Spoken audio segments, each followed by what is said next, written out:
بسم اللہ الرحمن الرحیم عن انس قال قال رسول اللہ صلی اللہ علیہ وسلم غدوة فی سبیل اللہ او روحۃ خیر من الدنیا وما فیها ولو ان امرأة من نساء اہل الجنة اطلعت الى الارض لا ضاعت ما بینهما ولا ملت ما بینهما ریحا وَلَنَصْرِفُهَا عَلَى رَأْسِهَا خَيْرٌ مِّنَ الدُّنْيَا وَمَا فِيهَا۔ حضرت انس رضی اللہ تعالیٰ عنہ سے روایت ہے کہ رسول اللہ صلی اللہ علیہ وسلم نے فرمایا، راہ خدا میں ایک دفعہ صبح کا نکلنا یا شام کا نکلنا دنیا وما فیہا سے بہتر ہے، اور اگر اہل جنت کی بیویوں میں سے کوئی عورت زمین کی طرف جھانکے تو ان دونوں کے درمیان یعنی جنت سے لے کر زمین تک روشنی ہی روشنی ہو جائے اور مہک اور خوشبو سے بھر جائے، اور اس کے سر کی صرف اوڑھنی بھی دنیا و ما فیہا سے بہتر ہے۔ حدیث کے ابتدائی حصے میں راہ خدا میں نکلنے کی یعنی خدمت دین کے کسی سلسلے میں سفر کرنے اور چلنے پھرنے کی فضیلت بیان کی گئی ہے کہ ایک دفعہ صبح کا یا شام کا نکلنا بھی دنیا و ما فیہا سے بہتر ہے، اور یہاں صبح شام کا ذکر غالباً صرف اس لیے کر دیا گیا ہے کہ صبح یا شام ہی کو سفر پر روانہ ہونے کا دستور ہے، ورنہ اگر کوئی شخص مثلاً دن کے درمیانی حصے میں خدمت دین کے کسی سلسلے میں جائے تو یقیناً اس کے اس جانے کی بھی وہی فضیلت ہے۔ پھر حدیث کے دوسرے حصے میں اہل جنت کی جنتی بیویوں کے غیر معمولی حسن اور جمال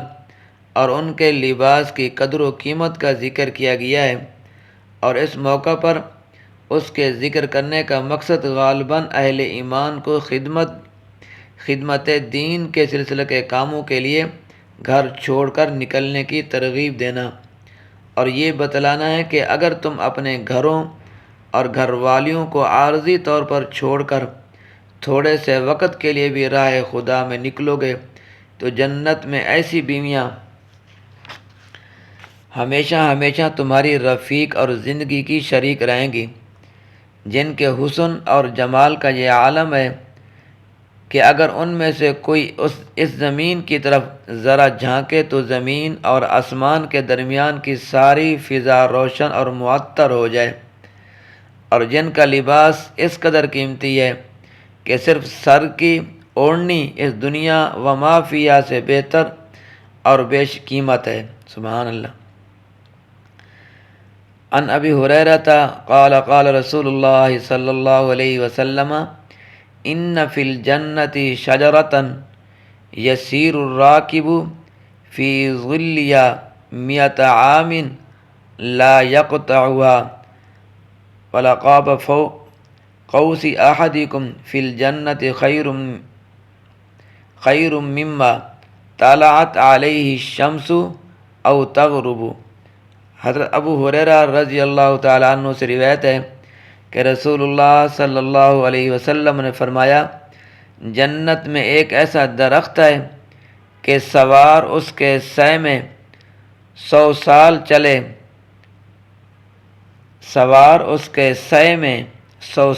چلے، اور پھر بھی اس کو پار نہ کر سکے، اور جنت میں تم میں سے کسی کی کمان کے بقدر جگہ بھی اس ساری کائنات سے بہتر ہے جس پر آفتاب طلوع ہوتا ہے یا غروب ہوتا ہے۔ حدیث کا مقصد دنیا اور اس کی راحتوں اور لذتوں کے مقابلے میں جنت اور اس کی نعمتوں کے بالاتر بیان فرما کر اس کا شوق دلوں میں پیدا کرنا ہے۔ اس سلسلے میں پہلی بات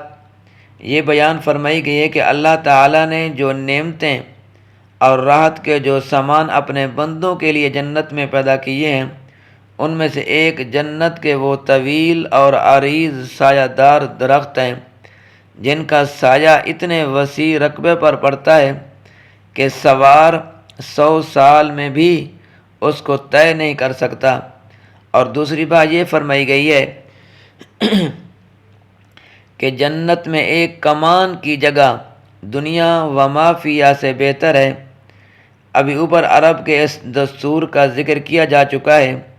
کہ کوئی سوار جب کہیں اترنا چاہتا تھا تو اس جگہ اپنا کوڑا ڈال دیتا تھا تو اس سے اس جگہ پر اس کا حق قائم ہو جاتا تھا۔ اسی طرح کا ایک دستور یہ بھی تھا، جب کوئی پیدل آدمی کسی جگہ منزل کرنا چاہتا تھا تو وہ اپنی کمان وہاں ڈال دیتا تھا اور اسی طرح وہ جگہ اس کے لیے مخصوص ہو جاتی تھی۔ پس اس حدیث میں کمان کی جگہ سے مراد گویا ایک آدمی کی منزل ہے، اور مطلب یہ ہے کہ ایک پیادہ مسافر کمان ڈال کے جتنی جگہ کا مستحق ہو جاتا ہے، جنت کی اتنی مختصر سی جگہ بھی اس دنیا کی اس ساری کائنات سے زیادہ قیمتی اور بہتر ہے جس پر آفتاب طلوع ہوتا ہے۔ عن جابر قال قال رسول اللہ صلی اللہ علیہ وسلم ان اہل الجنت یأکلون فیہا ویشربون ولا یطفلون ولا یبولون ولا یتغوطون ولا یمتخطون قالوا فما بال الطعام قال جشاء ورشق كرشح المسك يلهمون التسبيح والتحميد كما تلهمون النفس۔ حضرت جابر رضی اللہ تعالیٰ عنہ سے روایت ہے، کہتے ہیں کہ رسول اللہ صلی اللہ علیہ وسلم نے فرمایا کہ اہل جنت جنت میں کھائیں گے بھی اور پئیں گے بھی، لیکن نہ تو انہیں تھوک آئے گا، نہ پیشاب پخانہ ہوگا، اور نہ ان کی ناک سے کوئی ریزش آئے گی۔ بعض صحابہ رضوان اللہ علیہم اجمعین نے عرض کیا تو کھانے کا کیا ہوگا؟ یعنی جب پیشاب پخانہ کچھ بھی نہ ہوگا تو جو کچھ کھایا جائے گا وہ آخر کہاں جائے گا؟ تو آپ صلی اللہ علیہ وسلم نے فرمایا کہ ڈکار اور پسینہ مشک پسینے کی طرح، یعنی غذا کا جو اثر نکلنا ہوگا وہ انہی دو طریقوں سے نکل جایا کرے گا، اور ان اہل جنت کی زبانوں پر اللہ تعالیٰ کی طرف سے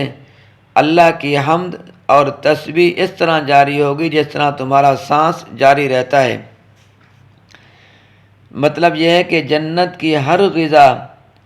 کثیف مادہ سے پاک ایسی لطیف اور نورانی ہوگی کہ پیٹ میں اس کا کوئی فضلہ تیار نہیں ہوگا، بس ایک خوشگوار ڈکار کے آنے سے معدہ خالی اور ہلکا ہو جایا کرے گا، اور کچھ پسینے سے راستے سے نکالا جایا کرے گا، لیکن اس پسینے میں بھی مشک کی سی خوشبو ہوگی۔ اور اس دنیا میں جس طرح آپ ہمارے اندر سے باہر اور باہر سے اندر سانس کی آمد و رفت ہے، جنت میں اسی طرح اللہ تعالیٰ کا ذکر جاری ہوگا، اور سبحان اللہ اور الحمدللہ یا سبحان اللہ و بحمدہ سانس کی طرح ہر دم جاری رہے گا۔ اللہ تبارک و تعالیٰ میرا اور آپ کا حامی و ناصر ہو۔